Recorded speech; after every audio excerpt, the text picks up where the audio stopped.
Are you a gambler or a businessman? Are you a successful careerist or are you moving in blindfolded? We'll have answer to these questions. We will be speaking about why planning is important in this segment. Simply put, planning is a methodology to achieve your goals.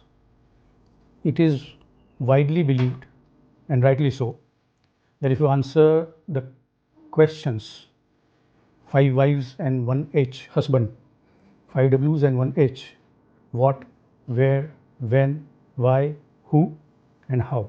If you truthfully answer these questions, you will be able to solve all problems, personal or professional. For planning, you need to provide insights and answers to all these questions. So, planning is a structured, methodical exercise wherein you create small milestones with deadlines and responsibilities in order to achieve your goals. It is a scientific exercise. Before we move on to planning, let's gain a perspective on goals. Why is goal setting important? I believe that goal setting is expression of our gratitude to the Almighty. The Almighty has provided us with intellect. Humans are provided with intellect. The other living beings do not have so much intellect. Hence, we have that capability to choose our reactions and even be proactive. Let's pause for a moment and understand a very vital fact. If I am a student and I have started working at the age of, let's say, 21, 23, or 29 if I'm a medical student, but I would be working for the other 30, 20 years minimum, right? If I am supposed to engage in my life for so long with my career, or if I've started an enterprise, I would want that enterprise to thrive and last long. If I have a long term view, have I planned for it? If I have not, then I'm not doing justice to my being a human, my having that intellect. Hence, a sense of purpose, a sense of goal is what makes me human. Goals can be short term, medium term, long term, can be professional, can be personal. But it really pays to have goals. Otherwise, it's an aimless existence. I always quote example of the most common animal that one sees or one interacts with, a dog, right? In India, there are street dogs. What does a street dog do? Don't know, right? Wakes up, barks, moves around, finds out food, eats the food, barks at cars, barks at other human beings or dogs, goes to sleep, sparingly so. So day 1, day 5, day 50, 10th year, 12th year, same routine.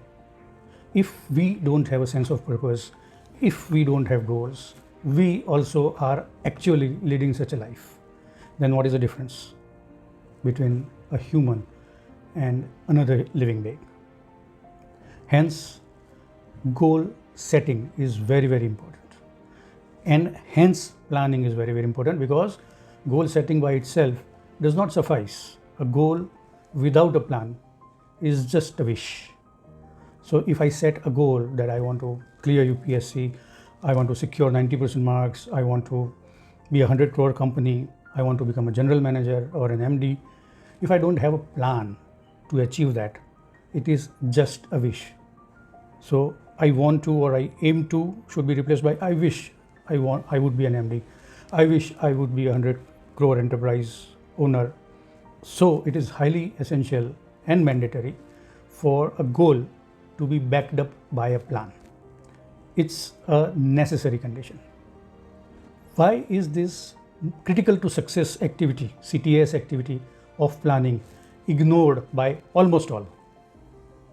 Be it enterprise, be it an individual. By the way, what we are about to discuss here is applicable to individuals as well as enterprises, students, you name it, living beings who are humans.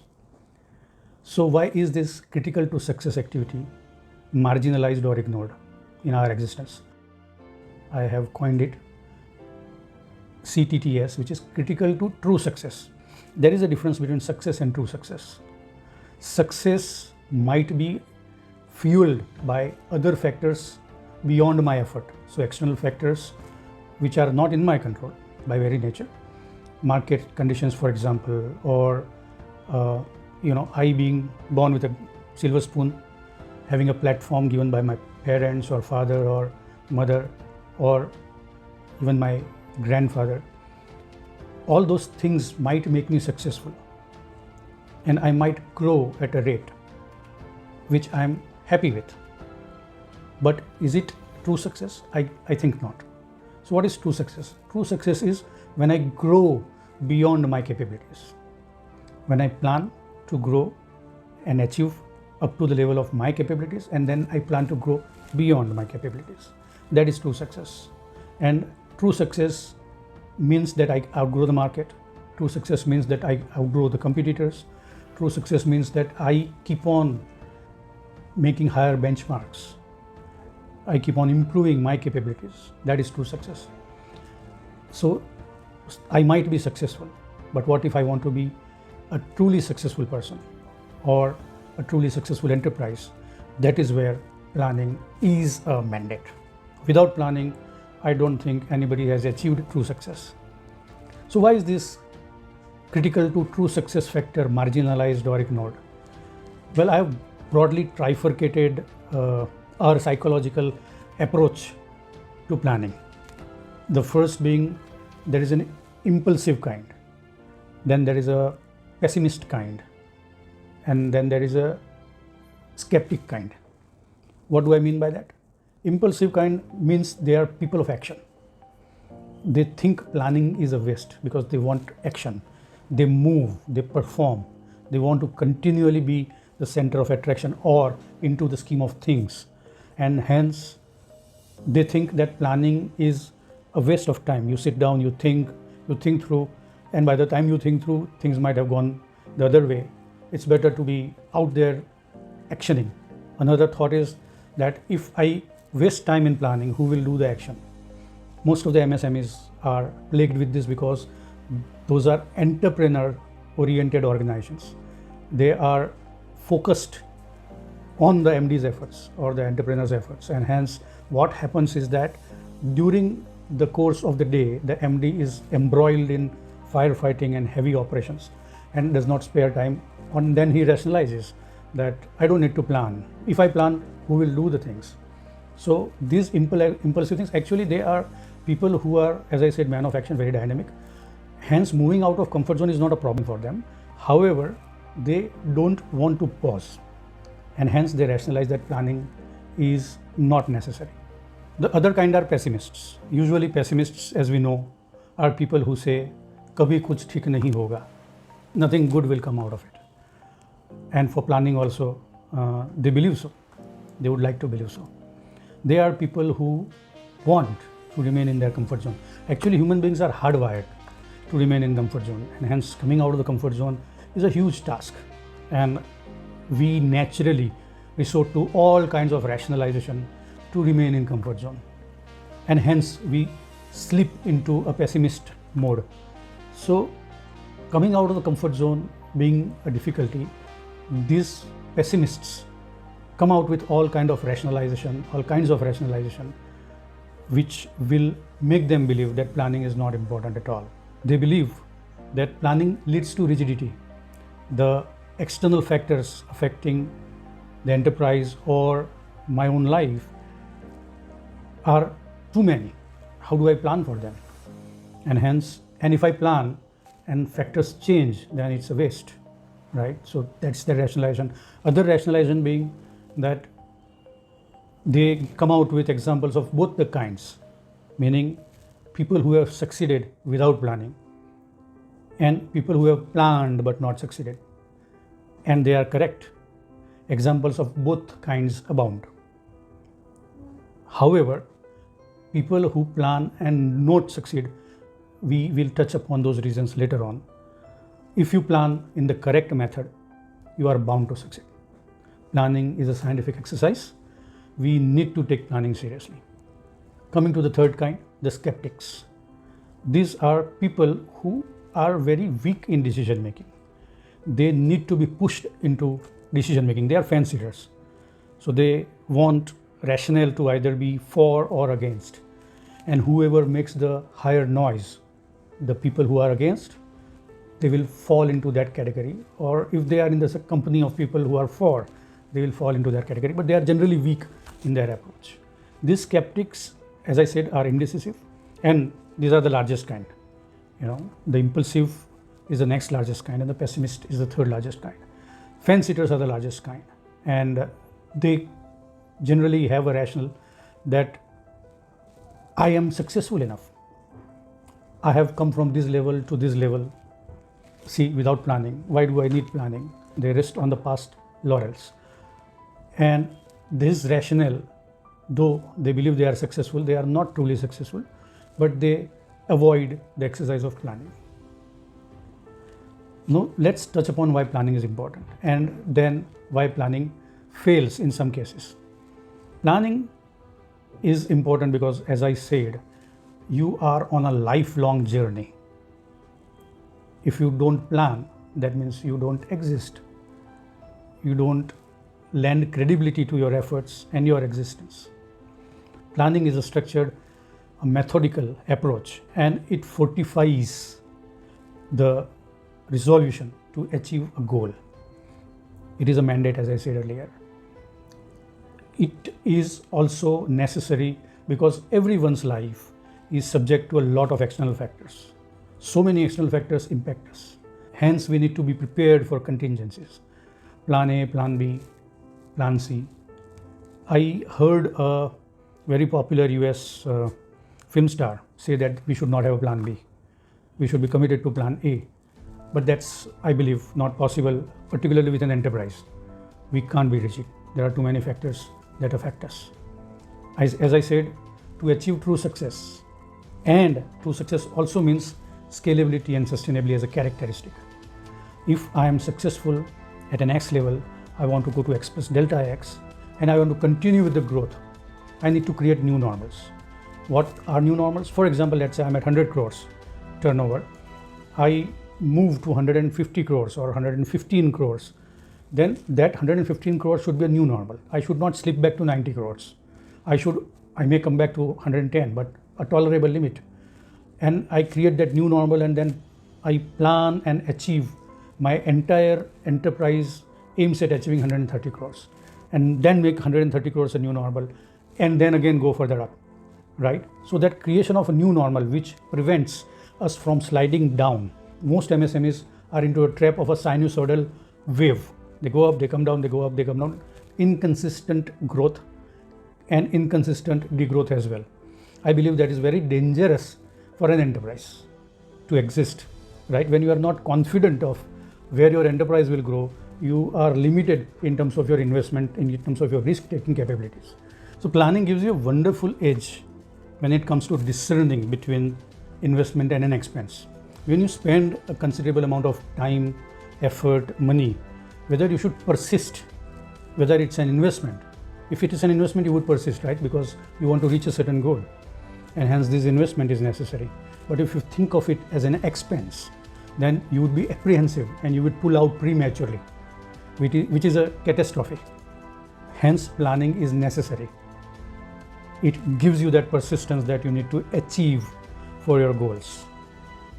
And as I said, it prevents from that sinusoidal wave.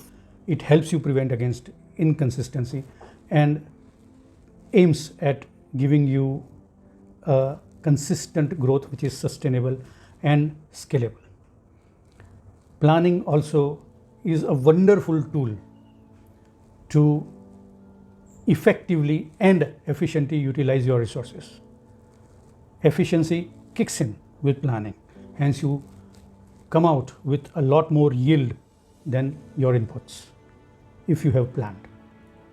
Also, the effective utilization means that your speed as well as direction is towards the achievement of goals and not haywire, right? Otherwise, you might spend time, effort, energy.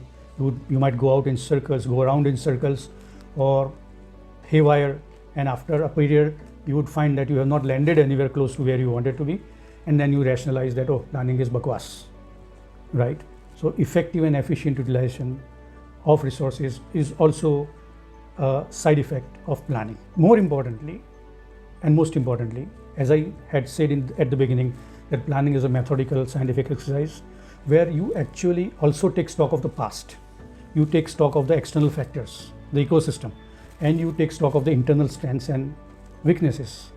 So you do a SWOT, and then you embark on the journey of where you want to be with milestones, deadlines, and responsibility centers. Hence, you become deadline oriented, and you have responsibility centers, which makes the constituents accountable. With accountability, the efficiency and effectiveness also drives in, and it also breeds ownership. It breeds deliverance, and deliverance of goals is a highly motivating factor. You have people who are engaged in your enterprise, who have people who are highly motivated in your enterprise because they have achieved a goal that they had planned to achieve. If you achieve a goal where you have not planned to be, then you don't get that tick out of the entire effort, because you know somewhere at the back of the mind that it is the providence which has helped you achieve that goal, which was actually not a goal. Hence, planning to achieve a goal is highly motivational, and it leads to employee loyalty, it leads to employee engagement. If we have so many pluses about planning, then why does planning fail? And as I said, the examples abound of people who plan but don't succeed, or don't actually succeed continuously, consistently. To begin with, planning is not taken as a serious exercise. People indulge into planning just as a tick mark exercise, want to plan. I want to be professional, so I plan.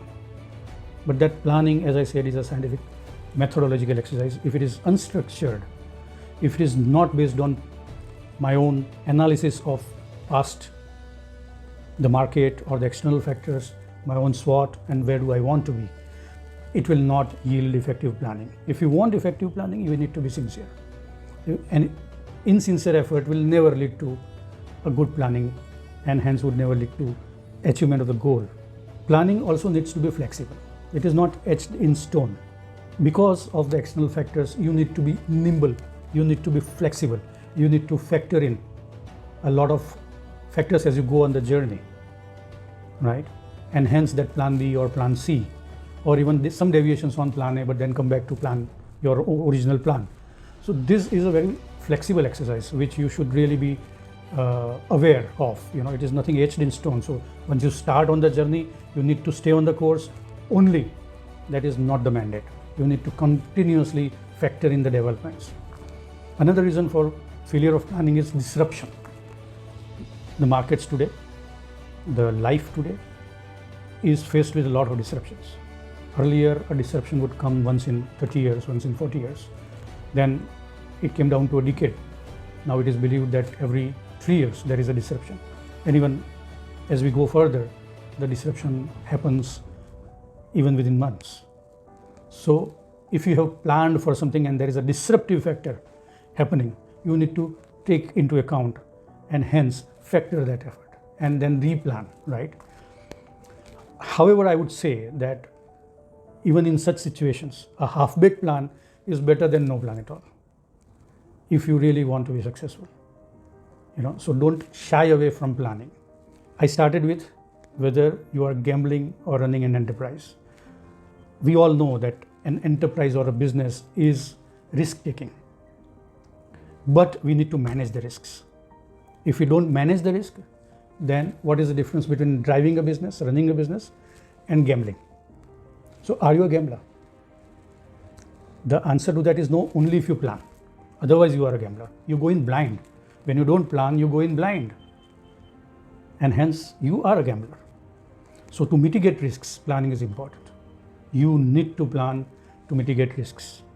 Plan for the best, prepare for the worst. To summarize, I would quote a legendary, illustrious personality, Abraham Lincoln, the 16th President of the United States, who himself had many failures in his life until he became a successful President of the United States.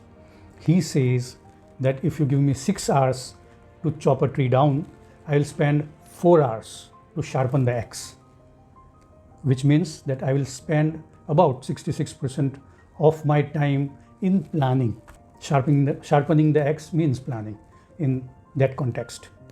So if such an illustrious person vets and vouches for planning, we should really be serious about it. Jai Hind.